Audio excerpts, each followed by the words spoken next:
یہ قانون اور اسلامک ریپبلک آف پاکستان کیناٹ کو ایگزسٹ، یہ ساتھ ساتھ نہیں چل سکتے۔ یا تو آپ کو یہ قانون واپس لینا ہوگا یا پھر آپ کے خلاف کھلی جنگ ہو۔ علامہ ناصر عباس صاحب سینیٹر ہیں، اگر وہ اس کو پڑھیں، جناب اچکزئی صاحب، مولانا صاحب، اور خاص طور پہ میرا بھائی دنیش کمار، وہ اس کو غور سے پڑھیں اگر، تو آپ کو پتہ چلے گا کہ اس قانون کے ذریعے پاکستان میں انڈائریکٹ نہیں، ڈائریکٹ مارشل لا نافذ کر دیا گیا۔ نئے قانون کے تحت کوئی بھی کمپلیننٹ بن سکتا ہے۔ کوئی بھی کا مطلب آپ سمجھتے ہیں کہ وہ کوئی بھی جو ہے وہ کون ہوگا؟ وہی ہوں گے جو صحافیوں کے گھروں میں گھس کے ان کو اٹھا کے لے جاتے ہیں، سیاسی کارکنوں کو لاپتہ کرتے ہیں، تو یہ ہیں وہ کوئی بھی۔ اس قانون کے تحت یہ خصوصی عدالتیں بنائیں گے جن کو انہوں نے ٹریبیونلز کا نام دیا ہے۔ آج یہ یہاں پہ ہماری مہمان ہے، اور میں مولانا فضل الرحمان صاحب کو، جناب محمود خان اچکزئی صاحب کو، سینیٹر علامہ ناصر عباس صاحب کو، دنیش کمار صاحب کو، اسٹیج پہ جتنے بھی میرے سینئرز بیٹھے ہیں ان سب کو یہاں پہ خوش آمدید کہتا ہوں۔ اور یقیناً اسٹیج پہ بیٹھے ہوئے کچھ جو ہمارے بزرگ ہیں، سینئر سیاستدان ہیں، وہ آپ کا جوش و جذبہ دیکھ کے یہ سوچ رہے ہوں گے کہ بھائی یہ مرنے مارنے کے لیے کیوں تیار ہو گئے ہیں۔ تو یقیناً آپ سے کوئی چیز چھپی ہوئی نہیں ہے، لیکن آپ کو صرف یہ عرض کرنا ہے کہ یہ جو قانون آیا ہے، پیکا ترمیمی بل 2025، اگر آپ نے یقیناً یہ قانون پڑھا ہوگا، لیکن پارلیمنٹ میں تو یہ بغیر بحث کے منظور ہو گیا، تو پارلیمنٹ میں تو بحث نہیں ہوئی، تو علامہ ناصر عباس صاحب سینیٹر ہیں، اگر وہ اس کو پڑھیں، جناب اچکزئی صاحب، مولانا صاحب، اور خاص طور پہ میرا بھائی دنیش کمار، وہ اس کو غور سے پڑھیں اگر، تو آپ کو پتہ چلے گا کہ اس قانون کے ذریعے پاکستان میں انڈائریکٹ نہیں، ڈائریکٹ مارشل لا نافذ کر دیا گیا۔ اب اس کی نامنظور ماشاء اللہ، نامنظور ماشاء اللہ، نامنظور ماشاء اللہ، نامنظور ماشاء اللہ، نامنظور۔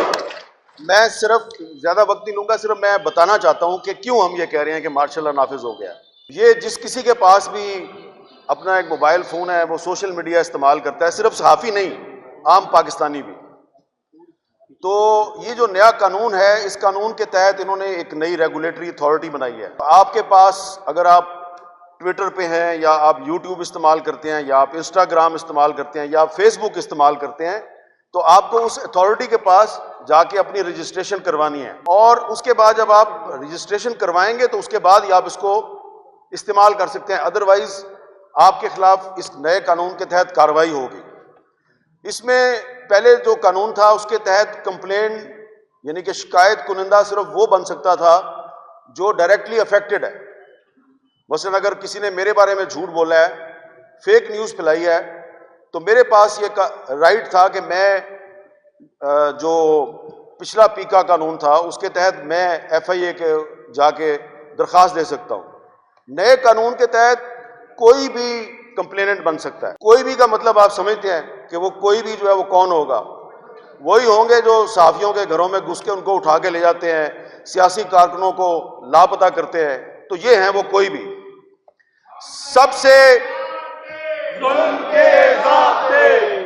سب سے زیادہ جو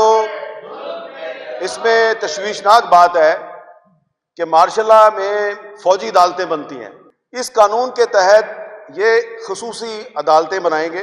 جن کو انہوں نے ٹریبیونلز کا نام دیا ہے۔ ان ٹریبیونلز میں جن ججوں کو اپوائنٹ کیا جائے گا، وہ ججز سپیریئر جوڈیشری کے ساتھ کنسلٹیشن کے بغیر اپوائنٹ ہوں گے، یعنی کہ جو آئین کا آرٹیکل 175 ہے جو کہ ججز کی اپوائنٹمنٹ کا ایک طریقہ کار آپ کو بتاتا ہے، اس کی وائلیشن ہوگی، اور وہ ایسے جج ہوں گے کہ حکومت اگر ان سے غیر مطمئن ہے، فیڈرل گورنمنٹ، تو کسی بھی وقت اس جج کو اس کی نوکری سے فارغ کیا جا سکتا ہے، کیونکہ وہ 175 کے تحت اپوائنٹمنٹ نہیں ہوئی، تو جس طرح ججز کو ریموو کرنے کا ایک آئینی طریقہ کار ہے، وہ اس طرح سے ریموو نہیں ہوں گے۔ فیڈرل گورنمنٹ ہی ان کی اپوائنٹنگ اتھارٹی ہے، اور اگر کسی جج صاحب نے حکومت کی مرضی کا فیصلہ نہیں دیا تو حکومت اس کو فارغ کر دے گی۔ تو یہ قانون جو ہے یہ صرف عام پاکستانیوں اور صحافیوں کے خلاف استعمال نہیں ہوگا، بلکہ اس قانون کے ذریعے ایک پیرالل جوڈیشری قائم کر دی گئی ہے، اسپیشل کورٹس جن کو انہوں نے ٹریبیونلز کا نام دیا ہے۔ تو اب اس قانون کو مختلف ہائی کورٹس میں بھی چیلنج کیا گیا ہے، ایک درخواست سپریم کورٹ میں بھی ہے، لیکن لگتا یہ ہے کہ عدالت سے شاید ہمیں انصاف نہ ملے۔ تو اگر عدالت سے انصاف ملنے کی ہمیں امید بہت کم ہے، تو اس لیے پھر ہم جو ہے وہ پبلک فورمز پہ جا کے اس قانون کی مذمت کر رہے ہیں، اور ہم چاہتے ہیں کہ اس قانون کے خلاف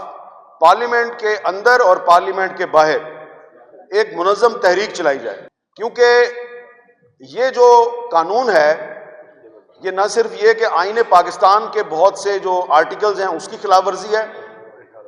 بلکہ یہ پارلیمنٹ کی بھی توہین ہے، کیونکہ پارلیمنٹ میں بغیر بحث کے اس کو منظور کیا گیا۔ یہ جوڈیشری کی بھی توہین ہے، اور سب سے بڑی بات یہ ہے کہ اس قانون کے ذریعے جو ریاست ہے اس کے کچھ اداروں کو یہ رائٹ مل گیا ہے کہ وہ کسی بھی صحافی کو، ارشاد عارف صاحب کو یا یہ نعیم مصطفیٰ صاحب ہیں جو یہاں پہ آج چیف الیکشن کمشنر تھے، تو وہ جو chief election commissioner of Pakistan میں بیٹھا ہوا ہے وہ تو اتنا فیئر اینڈ فری الیکشن نہیں کروا سکتا جتنا نعیم مصطفیٰ نے کروا دیا۔ تو یہ نعیم مصطفیٰ صاحب جو ہیں یہ ان کو بھی اس قانون کے تحت سزا دی جا سکتی ہے۔ اچھا، سزا جو ہے وہ بہت زیادہ ہے، 3 سال بھی ہے، 10 سال بھی ہے، 20 لاکھ بھی جرمانہ ہے، اور اس سے زیادہ بھی ہے۔ تو یہ ایک طرح سے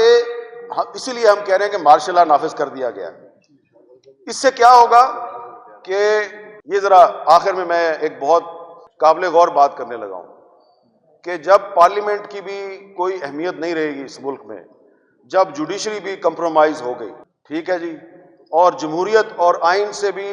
اعتبار اٹھ گیا کیونکہ غیر آئینی قانون ہے، تو پھر کیا ہوگا؟ پھر یہ ہوگا کہ وہ لوگ جو آئین کو نہیں مانتے، جو جمہوریت پہ یقین نہیں رکھتے، جن کو آپ کہتے ہیں جی انتہا پسند یا ملیٹنٹ، تو اس قانون نے ان کے ہاتھ مضبوط کیے ہیں،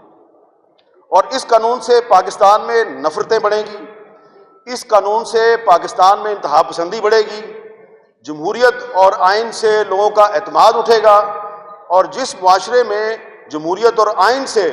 عام آدمی کا اعتماد اٹھ جاتا ہے تو آپ اس معاشرے کو خانہ جنگی کی طرف دھکیل دیتے ہیں۔ تو یہ قانون جو ہے یہ پاکستان کو خانہ جنگی کی طرف دھکیل رہا ہے۔ بظاہر آپ کہتے ہیں کہ ہم نے تو فیک نیوز کے خلاف ایک قانون بنایا، یہ آپ نے فیک نیوز کے خلاف قانون نہیں بنایا، یہ آپ نے پاکستان کے آزاد صحافیوں اور اپوزیشن کے خلاف قانون بنایا ہے۔ آپ کا ٹارگٹ اپوزیشن کی ایک پارٹی یا 2-3 پارٹیاں ہو سکتی ہیں، لیکن اس چکر میں آپ نے پورے پاکستان کو ٹارگٹ بنا لیا۔ تو اس لیے یہ قانون اور اسلامک ریپبلک آف پاکستان کیناٹ کو ایگزسٹ، یہ ساتھ ساتھ نہیں چل سکتے۔ یا تو آپ کو یہ قانون واپس لینا ہوگا یا پھر آپ کے خلاف کھلی جنگ ہوگی۔